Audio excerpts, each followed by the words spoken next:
going. Depends how we interpret what I've said.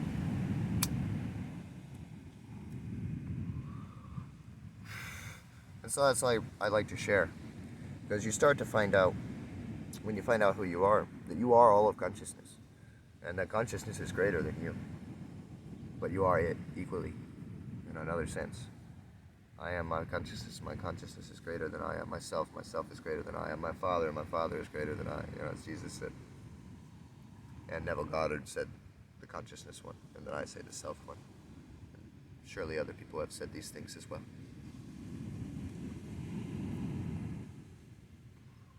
In this time as well. Other times this time.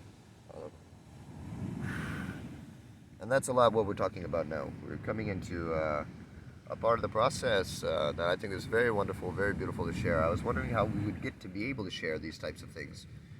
There's a summary, a bringing into of the journey, what's going on, who I am, why these informations make sense to be listening, and all of these different things. So a whole part of the path and a whole introduction and meaning of who I am in a certain sense, which I had already done with Miss Caroline. So it's going to be more difficult to do with you all. But the karmas of life have moved us in a way to cause a seeming state of confusion, to bring apart many dissonances, doubts, and worries and fears that are now able to be expressed here on video for the world to see, as expression is the mode of healing. Now my path has shown me to be most effortless, most easy. That no matter what, it is the end goal. You will have to express your energy. If you have energy left from 5,000 lifetimes ago, you're going to have to express that energy. And that is the clearing of karma that we're talking about. Karmas of life have happened, and we have not allowed them, or we have allowed them. And you could say, whoa, hey, there's a choice. We have not actually chosen this in some sense, and in another way we have, in another sense. As pure awareness, we have chosen all of these things. As pure awareness, we have guided ourselves through all of these ways. As pure awareness, we have had the free will and the choice of everything, but from the greatest point in intelligence have we been making all of our choices, no matter what it may be deemed by our judgmental mentalities. So that doesn't matter if you're killing somebody or if you're loving somebody. Somehow, you as pure awareness are doing it, and are doing it for the benefit of everything. And the way that you respond to that feeling and how it's wrong or how it's right in your consciousness is what's leading you to come to a place of full realization and freedom from the volatile energy expression that you may have experienced and may not find satisfactory energy within. This would lead people to think that this practice I'm talking about is quite dangerous because I'm in a way promoting all things as equal. And so that could lead you to the theory of, well, what will people do with this information? Will they go and do awful things? Well, as it turns out, we do care about things quite naturally, and we are endowed with all kinds of energies to bring us to that. We don't have to worry about what a human being will do with their consciousness from the judgmental view of what we believe a person to be, as pure consciousness is the only conductor of activity. So we can trust pure consciousness to conduct the activity that needs to be conducted in the way that it needs to be conducted, perfectly for the benefit of us all. We could trust that. Of course, from a point in experience where it makes no sense to trust that, I can understand why we would not. And that is a lot of the reason for these dialogues, a lot of the reason for this conversation we're having now, so that we can start to understand what is happening here within consciousness. I moved my head just then because I started to hurt my jaw, and I wondered if I was in alignment with my path and all the gesturings in which I'm meant to be doing, which could seem like a slavery mentality, but I just have to find out, am I fully moving around with my entire expression, with my entire body? And so this brings us into a lot of what we were trying to talk about today,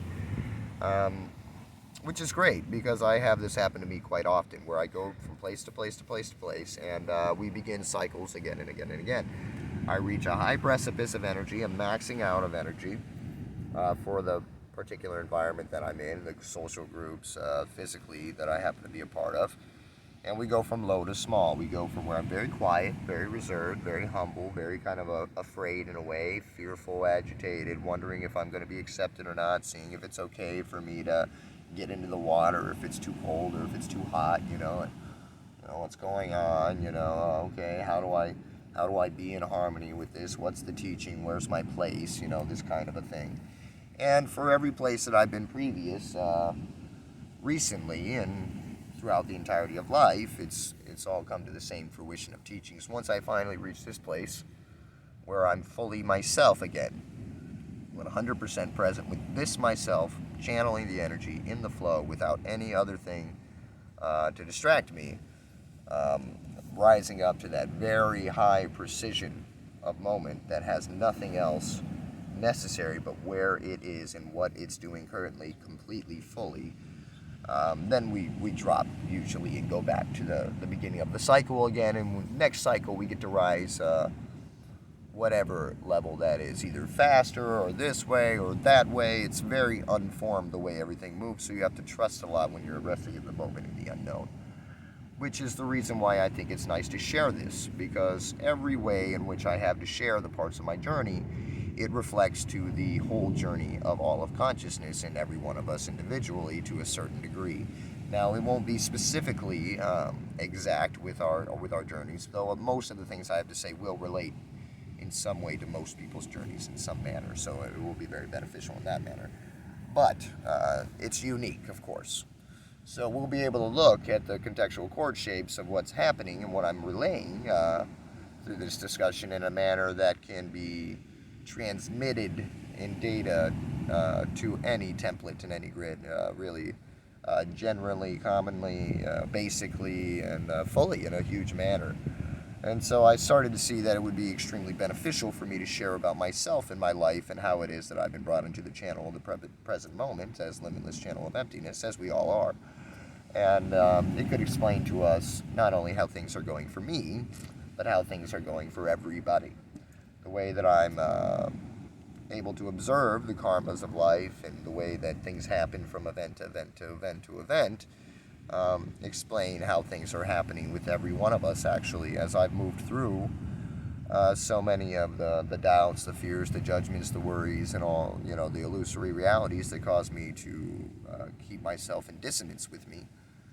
I've been able to see extremely clearly then how I've been moving, how I've moved in the past, how I am moving now, and how we also are moving, and be able to discuss through these amazing videos all of the different experiences that have been occurring with myself and other groups of people, as they are the way, very simply and very accurately and very amazingly dynamically, that we're having all of our meetings in life. And that's really cool. How consciousness moves with itself. The way that I am so unknowingly moving on, the spontaneity of flow, is the way that we all have no choice really but to go.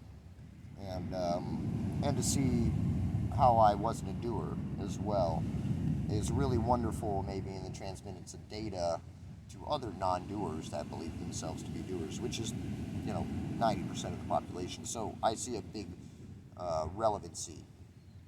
And I say 90%, but it's probably more like 99.9%. There's very few spiritual people that are seeking non-duality. A lot of people are seeking God, and can call God's source point, 0 point, singularity. But they will never be able to bond themselves with God, so there will always be two, them and God.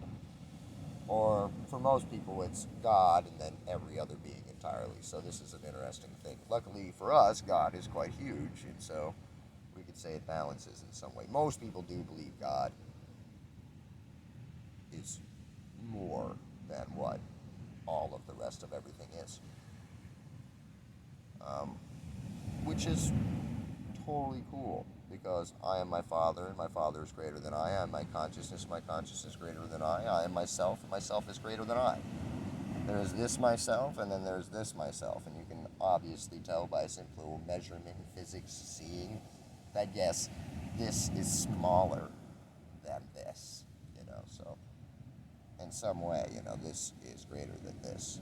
But also in another way, this is equal to this, because this is limitlessly capable, as is this. And because we are all, both, everything, limitlessly capable, there is nothing that can limit us. There's no limit to to our ability. And so if all of this decided to destroy this with its limitless potential, this could limitlessly match it. So it could not, you see. And same for each one of us. We all have an equal sovereign right to be, in a sense. You know, supreme authority, supreme power over our personal self, in a sense. Of course, from the place of not choosing, you'd be like, oh, wait, what? But I'm not choosing. You as your person are not choosing, but you as pure awareness are choosing a lot of shit. And so you can just come into alignment with you as pure awareness and exist as the most amazing perfected bliss in the world, you know, obviously. And so it's just about coming into that place of where we actually are. Little ant friend. Just had a nice little fly on the wind. Hopefully found a nice comfortable spot to land. This tiny little seemingly fragile body, but luckily with his physics he lands really good actually, so don't worry about that. All light, I guess, and strong. Can lift over 10 times their weight, so I mean, they can catch themselves.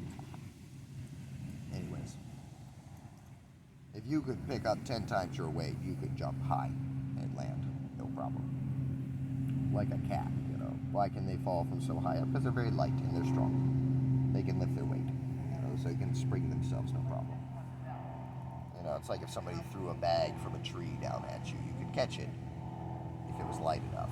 If it was heavy, it would hit you like a bag of bricks and you would not be able to. So anyways. And so if you were a strong man, even if it was a bag of bricks, you just, like it was styrofoam. What happened? I'm a monster. So, anyways. That's my excuse as to why it was okay to be so uncompassionate as to blow my friend from my cup. I've decided that it was not harmful.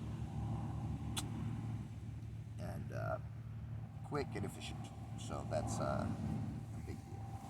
But yeah, if I thought that I was hurting my little friend, I would have to then be much more patient and remove the lid and have him walk himself somewhere. And this would be necessary because this is myself and equal to myself, as we were just talking about.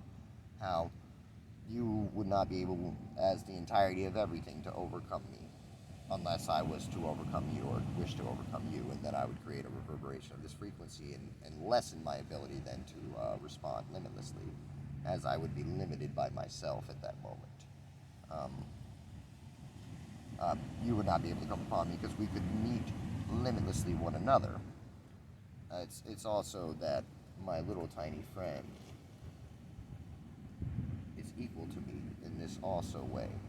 But the difference from me and my little friend is I'm in a point of high realization, and my little friend is in a point of being a little ant.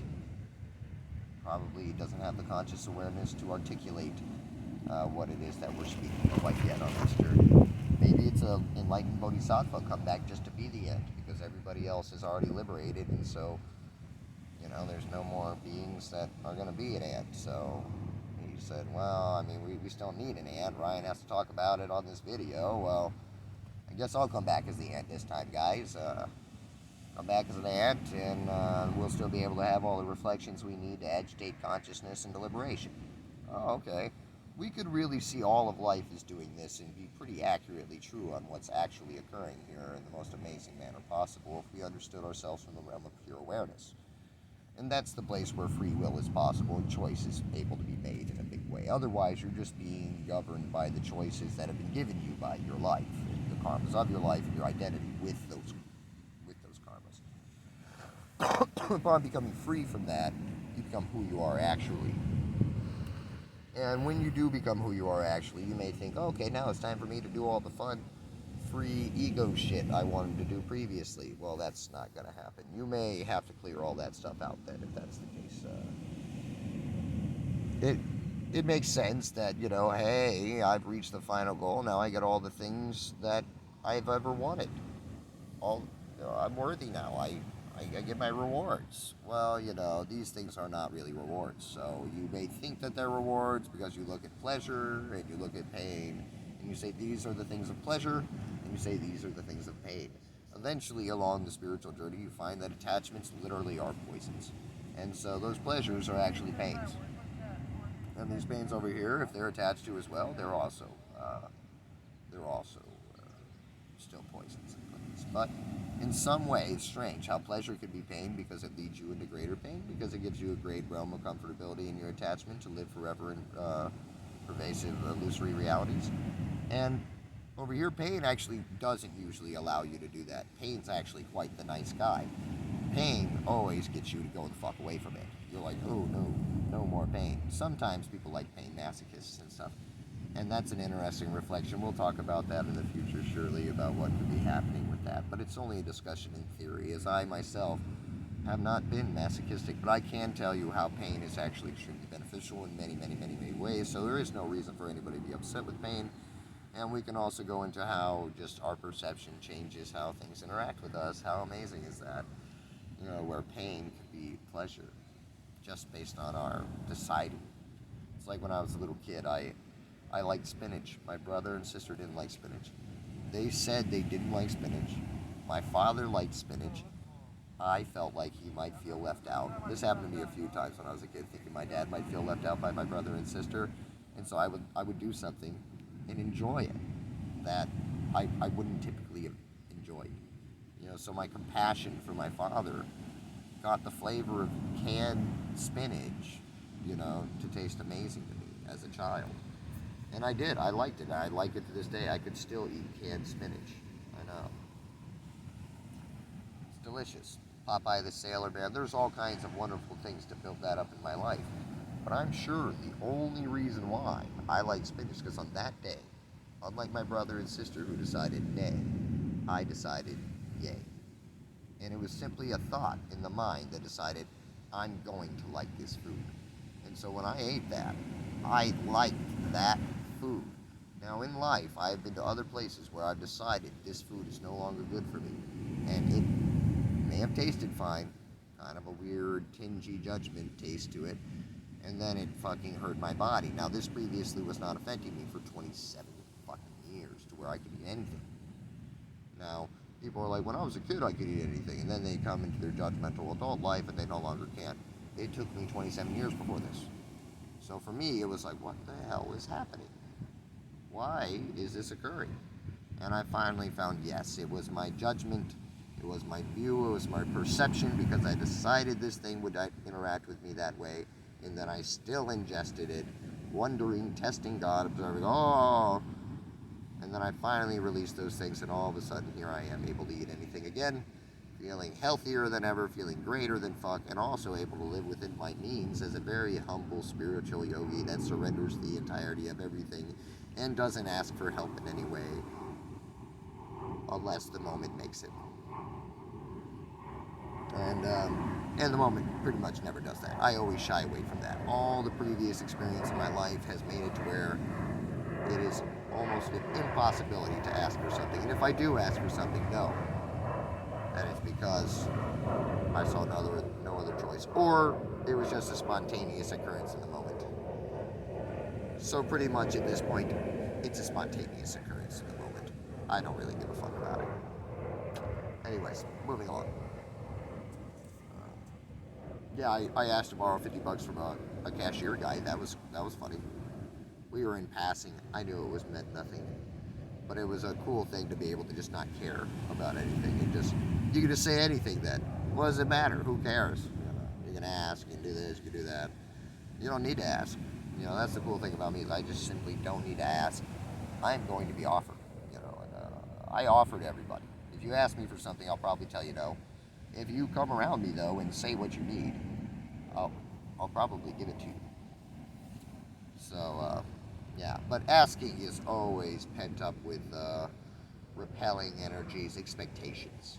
People have so much insecurity and judgment, it's almost impossible for me to give you something and reward you for your well-calculated, minded statement, which was whatever it was you decided was the only way in which you could speak to me your question.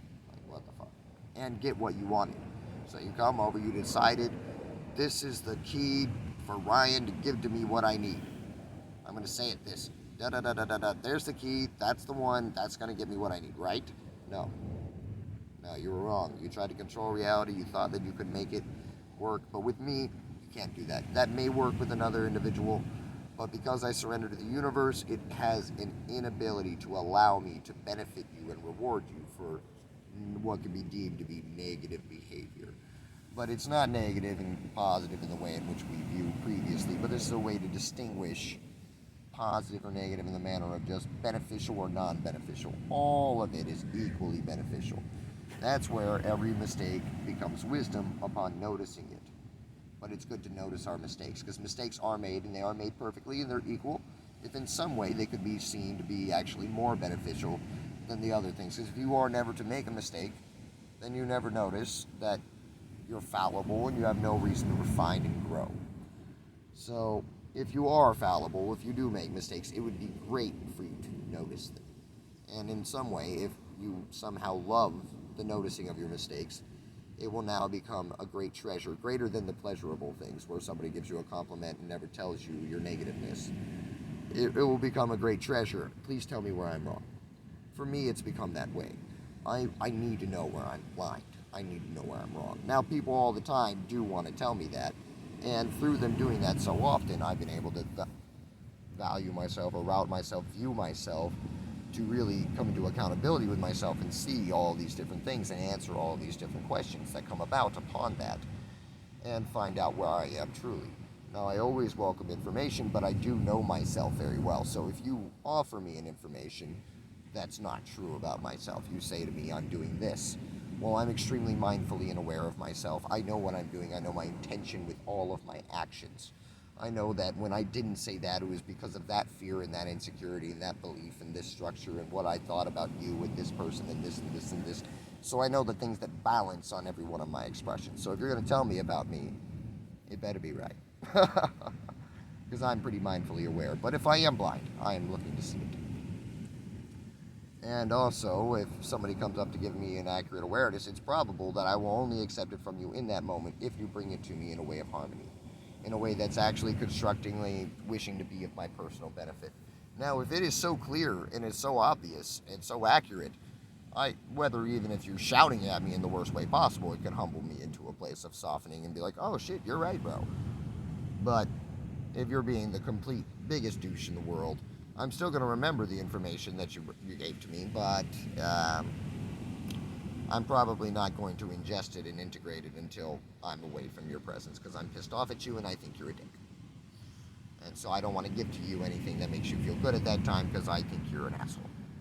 And if I notice that that's the case, I will state that out loud as well, because you see, I've come to a level of authenticity to where all of my observations of the moment are offered transparently, with clarity to every being around me, because they're all equal to me, they all are me, and they're all the Buddhas embodied, and they're all perfect consciousness, like limitless awareness. They are the most wise, the most compassionate, and so they know my shit. They can tell that I'm lying. They can tell when I'm not being truthful. They can tell when I've omitted something. They can tell when I haven't omitted something. They can tell when I've added something, and they can tell when I haven't. They can tell when I'm impeccable. They can tell when I'm not impeccable. This sounds like holy shit, but this for me is completely true, 100% true. There is no way for me to stray away from the ability that you and every being has to see me completely 100% authentically as I am actually occurring. In dissonance, in harmony, whatever it is, if I think bad about you, if I think good about you, if I have the slightest thought about you upon seeing you, you know about it. And it's like, what? There's no way they know about it. Well, if you understood everybody was God, you would say there's no way they couldn't know about it. But don't worry about that. That could be confusing. Or do worry about it. Don't worry about my control either. Or do worry about it. Whatever it is. Paradoxical this, paradoxical that. We'll all just be here doing whatever we're doing quite freely. And that's the point of everything. You see, now I'm feeling much more strong, much more here. Now, why? Well, I didn't go into a spiritual discussion, but here we are talking about nothing but spirituality. I wanted to bring us to this beautiful geometries, these amazing things that validate me efficiently, to show you that I have a consciousness in which you should listen to, and that you should think of me as the great guy and which should be valued as the teacher in reality. Give me a house, give me this, whatever it is. But none of that shit matters, and so as I gain upon myself the energy master persona, I start to limit and form myself, stop my ability to flow very easily and effortlessly with the moment, as I'm now needing to observe myself in a way that causes me to see or to be in the manner in which I have formed myself to wish to be seen or be. And as it turns out, the moment is formless, and it's forming us. And eventually we come into the place where we can have great confidence that our formlessness is, yes, perfect and phenomenal and on point. And so there really be no reason for us to govern ourselves or to control ourselves. Now, when we could be fallible, it makes sense to control ourselves, to make sure that we're arranged quite well. Now, as we see ourselves to be perfect, it makes no sense really to do this. It doesn't make a lot of sense to not do it either, though. So you'll find that everything in life has no reason to be really governed or controlled anymore. If I'm mad, if I'm happy, if I'm sad, if I'm doubtful, if I'm worryful, if I'm fearful, if I'm this or if I'm that or if I'm the other, none of it really matters. And eventually, it doesn't matter whether you express or whether you don't express. And you may find that, strangely, you're just a being that always thinks. And you always have observations. And you always have discussions with yourself about your observations. You may find that everybody's doing this, and that everybody can't do this, that everything has a dialogue, which produces movement, action, experience, forms to shift and mold and go from here and there and whatever. So eventually, in the great realms of